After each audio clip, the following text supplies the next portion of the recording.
अन्य हिंदी के एक नए एपिसोड में आपका स्वागत है और इस वीडियो में हम बात करने वाले हैं भारतीय वायुसेना के एक ऐसे लीजेंडरी फाइटर एयरक्राफ्ट के बारे में जो कि दशकों की सर्विस के बाद यूं तो भारतीय वायुसेना से रिटायर कर दिया गया था और हम में से शायद बहुत सारे लोग इसका नाम भी भूल चुके थे।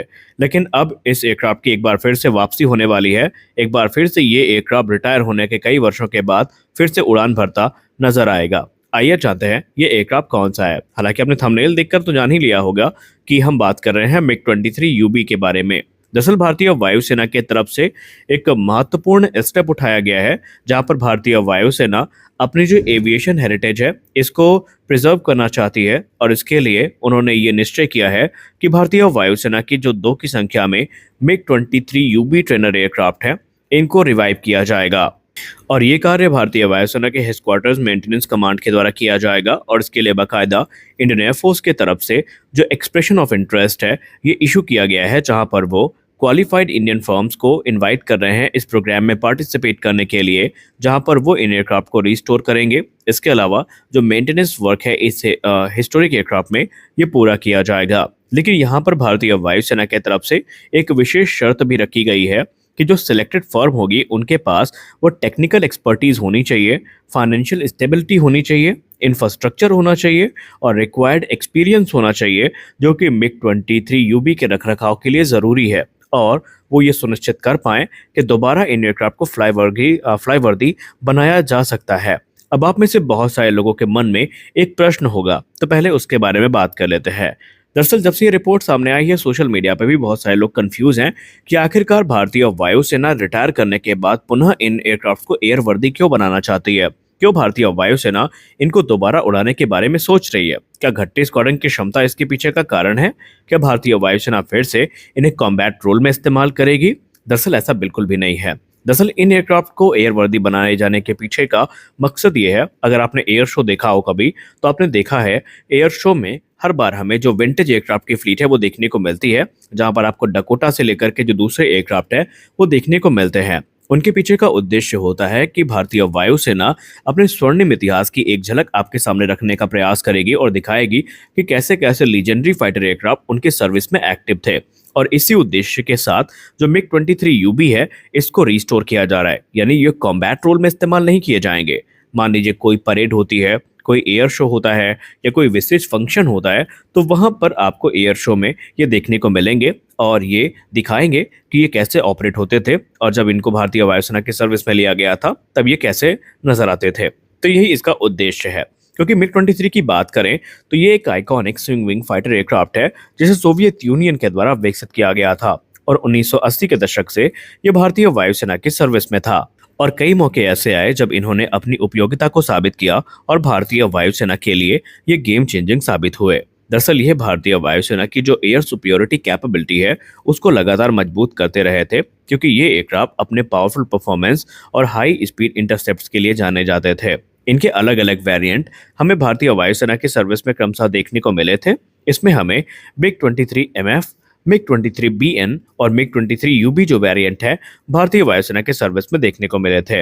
अब यहाँ पर अगर हम विशेषतः बात करें उस एयरक्राफ्ट के बारे में जिसको रिवाइव किया जाना है, जो कि क्रमशः मिग-23 यूबी है, तो ये ट्विन सीटर वेरिएंट है जिसको आप ट्रेनिंग वेरिएंट भी कह सकते हैं। इसका इस्तेमाल जो पायलट ट्रेनिंग है और स्पेशलाइज्ड जो मिशंस हैं उनमें किया जाता था। हालांकि अगर हम इन एयरक्राफ्ट की बात करें तो पहला जो वेरिएंट था मिग-23 MF वेरिएंट, इसे वर्ष 2007 मार्च में भारतीय वायुसेना से डिकमीशन कर दिया गया था और उसके बाद जो मिग-23 BN ग्राउंड अटैक वेरिएंट था इसका, उसे मार्च 2011 में डिकमीशन कर दिया गया था।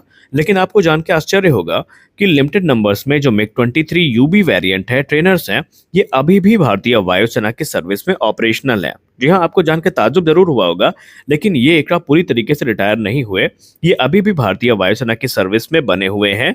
हालांकि इनके बारे में खबरें आना बंद हो गई। आपको याद होगा अभी हाल ही में तरंग शक्ति एक्सरसाइज का आयोजन किया गया था और जब राजस्थान के डेजर्ट में ये एक्सरसाइज आयोजित की जा रही थी तभी आपको एक आश्चर्यजनक तस्वीर सामने देखने को मिली थी, जहां पर आपको जो मिग-23 फ्लॉगर है इनके दर्शन हुए थे और उस समय भी दर्शकों के मन में लगातार ये उत्साह बना हुआ था कि आखिरकार ये मिग-23 फ्लॉगर क्या कर रहा है एक्सरसाइज में, क्योंकि वहां तो भारतीय वायुसेना के तेजस, सुखोई 30 MKI, मिग-29, राफेल ये एयरक्राफ्ट पार्टिसिपेट कर रहे थे। लेकिन जब भारतीय वायुसेना के मिग-23 फ्लॉगर की तस्वीर सामने आई तो लोगों के मन में ये संदेह हुआ कि ये कर क्या रहा है। दरअसल ये अभी भी ऑपरेशनल है और इन्हीं को मेंटेन करके रखे जाने की जो बात है वो की जा रही है। यानी मिग-29 यूबी ट्रेनर्स जो हैं ये अभी स्पेशलाइज रोल में बने रहेंगे और भारतीय वायुसेना अब इन्हें अपने सर्विस में एज अ पुराना एयरक्राफ्ट, विंटेज एयरक्राफ्ट अभी इंडक्ट करने वाली है। इंडियन एयरफोर्स का प्लान यही है कि वो भारत के जो दर्शक हैं या जो एविएशन लवर हैं उनके सामने जो हिस्टोरिक एयरक्राफ्ट है उसको हमेशा एयरबोर्न बनाए रख सकें और इसके लिए भारतीय वायुसेना ये कदम उठा रही है। लेकिन आपको बता दें कि भले ही मिग-23 यूबी को मेंटेन करने का प्रोग्राम आपके नज़र में आसान होगा, लेकिन भारतीय वायुसेना के लिए ये चैलेंजेस से भरा हुआ है, क्योंकि इस प्रोग्राम के अंतर्गत भारतीय वायुसेना भले ही ये चाहती है कि इन एयरक्राफ्ट को एयरबोर्न बनाए रखा जा सके, एयरवर्दी बनाए रखा जा सके, लेकिन ये हमारे लिए इतना आसान नहीं होने वाला है, क्योंकि यहाँ पर भारतीय वायुसेना के सामने बहुत सारे चैलेंजेस हैं जो कि फेस करने पड़ेंगे। जो एक्सप्रेशन ऑफ इंटरेस्ट है उस पर स्पेसिफाई किया गया है कि जो इंटरेस्टेड फर्म्स पार्टिसिपेट करेंगी उनके पास एक प्रूवन ट्रैक रिकॉर्ड होना चाहिए, टेक्निकल एक्सपर्टीज होनी चाहिए, एक्सपीरियंस होना चाहिए, जो कि इस प्रकार के एयरक्राफ्ट्स को रिस्टोर और मेंटेन करने के लिए ज़रूरी होती है। अगर हम की रिक्वायरमेंट की बात करें तो सबसे बड़ी रिक्वायरमेंट है एक्सपीरियंस की। जो फर्म होंगी इनके पास पहले से ही ऐसा एक्सपीरियंस होना चाहिए जहां पर उन्होंने हेरिटेज या फिर विंटेज एयरक्राफ्ट को रीस्टोर किया हो, पर्टिकुलरली वो जो कि मिलिट्री ओरिजिन से आते हैं। उनके पास एक बड़ा एडवांटेज होगा। एक्सप्रेशन ऑफ इंटरेस्ट में ये भी एम्फेसाइज किया गया है कि जो एक्सपर्टीज़ हैं वो इस क्षेत्र में भी इंपॉर्टेंट होना चाहिए कि जो एजेड एयरफ्रेम्स हैं इनको कैसे हैंडल करना है, क्योंकि आप सब जानते हैं पुराने एयरफ्रेम्स में अगर हैंडल करने में ज़रा भी लापरवाही हुई तब उनका कोई पार्ट एक्टिव प्रोडक्शन में नहीं है तो हमें पूरा का पूरा जो एयरक्राफ्ट है वही ग्राउंडेड करना पड़ सकता है। साथ ही साथ जो पार्ट्स खराब हो चुके हैं उन्हें कैसे रिप्रोड्यूस करना है या कैसे सोर्स करना है इसकी भी उनको समझ होनी चाहिए। इसके अलावा जो सेफ्टी स्टैंडर्ड है वो हाई होने चाहिए, क्योंकि आपको पता है कि मॉडर्न फ्लाई वर्दी एयरक्राफ्ट जो है वो तो उनके पार्ट्स हमें मिल जाते हैं, लेकिन जो विंटेज एयरक्राफ्ट है इनके पार्ट्स को सोर्स करना लगभग नामुमकिन बन चुका है। इसके अलावा जो टेक्निकल और फाइनेंशियल कैपेबिलिटीज़ है इस पे भी एक्सप्रेशन ऑफ इंटरेस्ट में विशेष ध्यान दिया गया है। जो फर्म सेलेक्ट की जाएंगी उनके पास रिसोर्सेज होने चाहिए, फाइनेंशियल स्टैंडिंग होनी चाहिए, ताकि इस प्रकार के या इस स्केल के जो प्रोजेक्ट है इनको आगे बढ़ाया जा सके, और उनके पास ज़रूरी इंफ्रास्ट्रक्चर और इक्विपमेंट्स भी होने चाहिए जो कि मिग-23 यूबी ट्रेनर जैसे जो एयरक्राफ्ट है इनको मेंटेन करने के लिए ज़रूरी हो। और इसी के साथ इस समय जो प्राइवेट कंपनियां हैं इनके साथ कोलैबोरेट करने का प्रयास किया जा रहा है, ताकि जो मेंटेनेंस वर्क है और रिस्टोरेशन प्रोसेस है इसको बनाए रखा जा सके।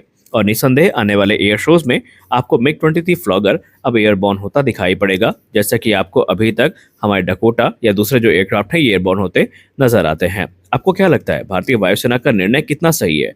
क्या हमें मिग-21 को भी इसी प्रकार से रखना चाहिए जो कि भारतीय वायुसेना की सर्विस को छोड़ रहे हैं, और क्या इसी प्रकार से हमें मिग-27 को भी वापस लाना चाहिए?